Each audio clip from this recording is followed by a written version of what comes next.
Imagine a world where threats of political assassination are not condemned, but rationalized, played down, and even justified by one single political party. Today, America is closer to that reality than ever.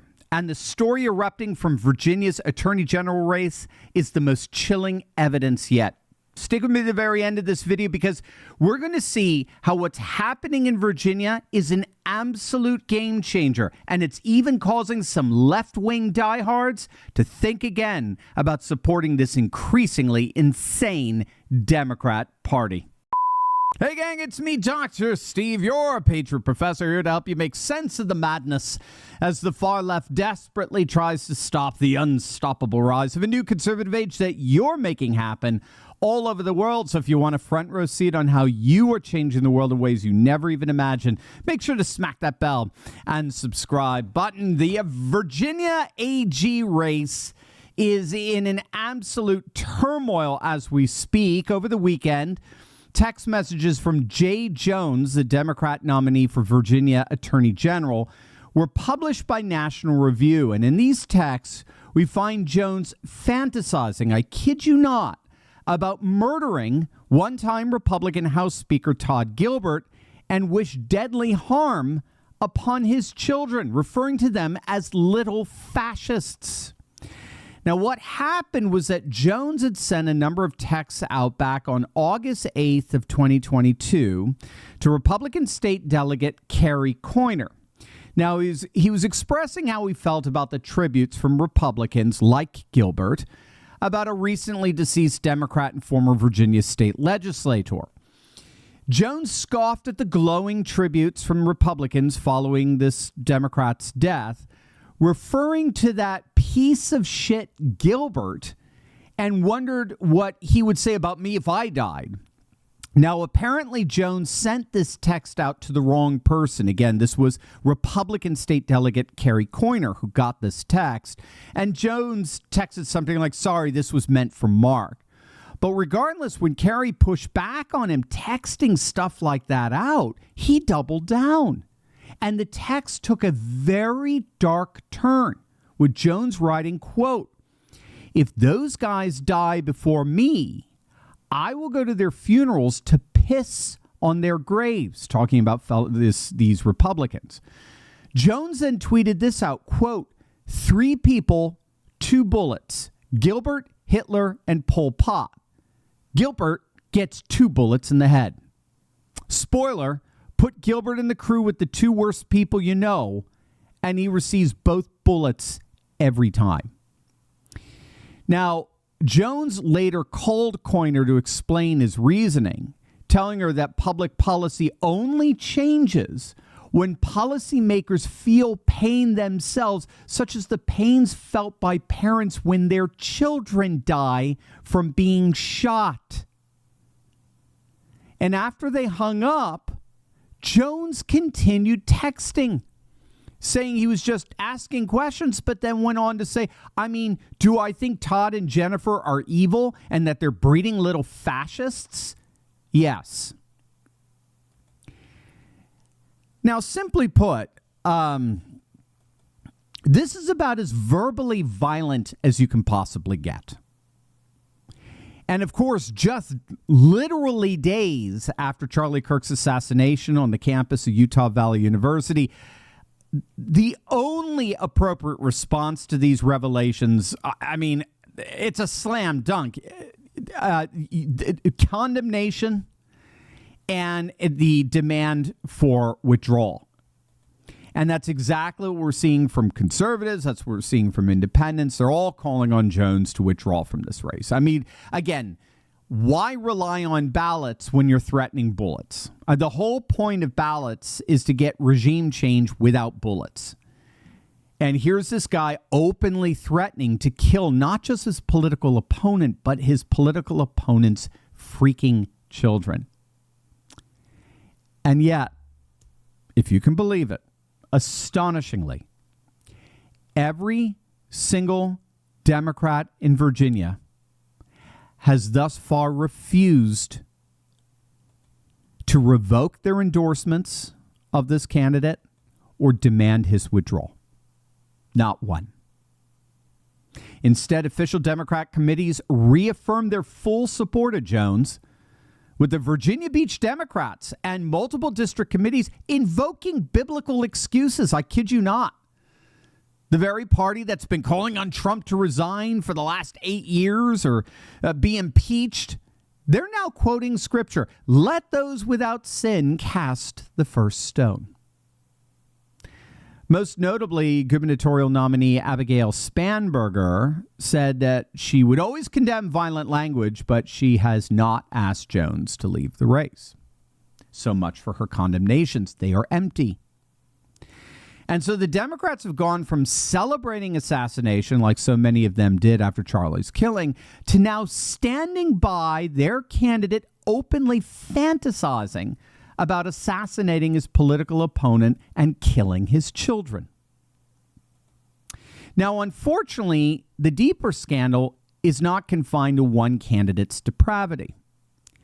According to a 2025 peer-reviewed study by Rutgers University's Social Perception Lab and the Network Contagion Research Institute, a shocking 55% of self-identified leftists said murdering political opponents like President Trump would be at least somewhat justified. You heard that right. 55%, a majority. For Elon Musk, the number was 48%. The study was conducted back in the spring, around the time leftists were burning up Teslas across the country. And the study found that nearly 60% of self-described leftists gave a thumbs up to destroying Tesla property for political reasons. And so the conductors of this Rutgers study called this shocking find assassination culture. And again, they were utterly dumbfounded to find that it was America's political left that had crossed the line from rejecting violence to normalizing and glorifying it. And the study's main concern was that social media outlets like Blue Sky were turning into what they call permission structures for real-world violence. In other words, the researchers were warning that this normalization directly predicts offline attacks. But the good news is not everyone is embracing this nonsense. MSNBC's Morning Joe, if you can believe it, just blew up the Virginia race. Wait until you see what he and his fellow panelists had to say about all of this. But first, gang, ever since Trump took office this year, the left has waged an all-out war against the president's economic strategies. Economists claimed Trump's tariffs would crash our economy and send us spiraling down into a recession. In April, CNN claimed, quote, Trump took the U.S. economy to the brink of a crisis in just 100 days. And here's what uber-liberal Elizabeth Pocahontas Warren had to say. Donald Trump has created chaos. Across-the-board tariffs drive up prices and don't advance anything except all of our competitors around the world. Well, apparently the economy didn't get the memo, Senator, because things are actually going great. Sorry, the truth is the economy is booming under Trump, and now some of his most vocal opponents have actually admitted they were wrong, including liberal comedian Bill Maher, who in April called Trump's tariffs on China completely ass backwards. Well, now he's singing a very different tune. I remember along with probably most people, was saying at the beginning, oh, by the 4th of July, the economy was going to be tanked by then. I'm just saying that's reality. So let's work first from the reality of that, not from I just hate Donald Trump. Because that's boring and doesn't get us anywhere and leads you to dishonesty. Even Pennsylvania Senator John Fetterman admitted that his party had gotten it wrong about Trump's tariffs, saying that so far the U.S. trade war is going quite well. Going well is a bit of an understatement when you consider the facts. Listen, gang, since Trump took office, inflation is finally under control. The producer price index was just 2.6% in August, far below the 3.3% that economists had expected. GDP grew 3.8% in Q2 on the heels of strong consumer spending. Mortgage rates have fallen to a 3-year low. Gas prices at the pump are lower. And we've collected over $215 billion from tariffs this year alone. Plus, the stock market is up over 18% in the last 6 months. It's absolutely incredible stuff. Trump is reshaping the entire economy, essentially righting the ship, which is now headed to much more prosperous shores. And what's most exciting is this shift is creating massive opportunities for patriots like us to finally take control of our financial future. And one of the best ways to do this is to learn how the stock market, which again is up over 18% in the last 6 months, really works so you can profit from it, which is why I am so excited to announce that our good friend Mark Wilburn of Neos Capital is hosting a free 5-day online training called the Zero to Trading Bootcamp. This is October 13th to 17th. It's designed to take you from knowing nothing about trading stocks to placing your first trade in just a week. Mark is a stock market expert whose recent picks have led to returns of over 200%, but he's also a gifted teacher with a unique ability to take someone who has little to no knowledge in the stock market and help them trade with confidence. We had so much positive feedback from our listeners the last time Mark hosted one of these boot camps that we asked if he could do another one. And people like Randy said the Zero to Trading Bootcamp is an amazing program. Your financial life can be changed forever. So if you're looking for practical ways to benefit from this booming Trump economy, then click the link below this video or go to freeturleyticket.com. That's freeturleyticket.com to reserve your spot. Tickets are normally $97, but Mark's agreed to open up registration for free for all our listeners because he wants to support patriots just like you. We're living in America's golden age, and it's time to take bold moves to build the legacy we want for our families. Go to freeturleyticket.com right now to reserve your spot. Starts October 13th. You're going to absolutely love it. Coming up, an attorney general candidate in Virginia is apologizing for his texts about a state lawmaker. We'll go through what the messages said. He should probably be forced to withdraw from the race, and probably is doing a lot there. All right, Morning Joe will be right back. Yeah, that's Joe Scarborough calling for Jones to withdraw from the race. Meekin certainly didn't like it very much. He wasn't happy about it, but there's absolutely no way on the planet then anyone could even begin to justify those horrific, morbid, macabre texts. And so the panel as a whole on Morning Joe followed suit. Text messages deeply disturbing messages that have been swiftly condemned across the political aisle. The Republicans have tried to tie this to the Congresswoman Spanberger, the gubernatorial candidate. She did very quickly denounce them. But it's unclear whether this attorney general candidate will stay in the race. I think there's a growing sense that he probably should not. We heard President Trump last night, but even some Democratic leaders, John Hyman, have started to say, like, look, this is inappropriate.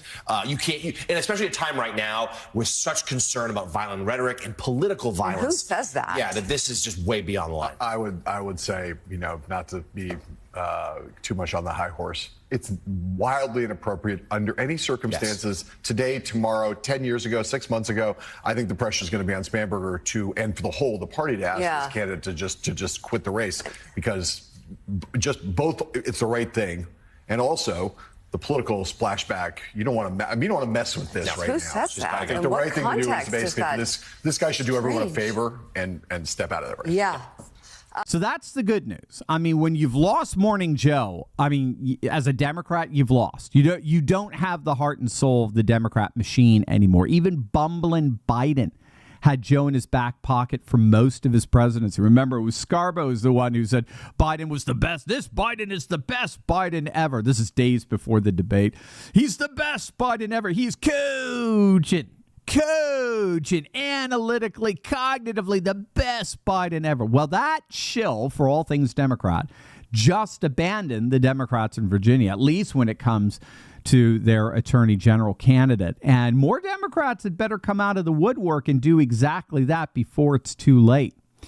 One of the leaders of that Rutgers study, author Joel Finkelstein, is warning that what was once formerly taboo culturally, namely open calls for political violence, have become increasingly acceptable among more and more on the political left. The psychological roots blend together ideological radicalism with a sense of helplessness. And that's a dangerous admixture exacerbated by partisan media and political double standards, where the left basically gets away with its violence. And when it comes to the Virginia Democrat gubernatorial candidate, Abigail Spanberger, I mean, the double standards here are beyond pathetic. She demanded President Trump resign over allegedly inciting January 6th. This is obviously back in 2020. But when her own party's candidate calls for political murder, not just of his political opponent, but of his children, she calls on such rhetoric to be held accountable, but she stops completely short of calling for his withdrawal. This is mirrored by Democrat committees who circle the wagons even as they mouth platitudes about denouncing political violence. Yeah, well, your denunciations are vapid. Make no mistake, if this normalization of violence is not forcefully called out across media, across academia, across party lines, the American experiment will slip further into chaos, and we will have the political left to blame. Leaders of both parties must unequivocally condemn all forms of political violence. They must demand consequences for the offenders and restore the moral legitimacy of the Democrat process. We need to rise up and push back against this assassination culture increasingly embraced by the left, because if we don't, that horror we all witnessed in Utah a couple of weeks back will be just the beginning.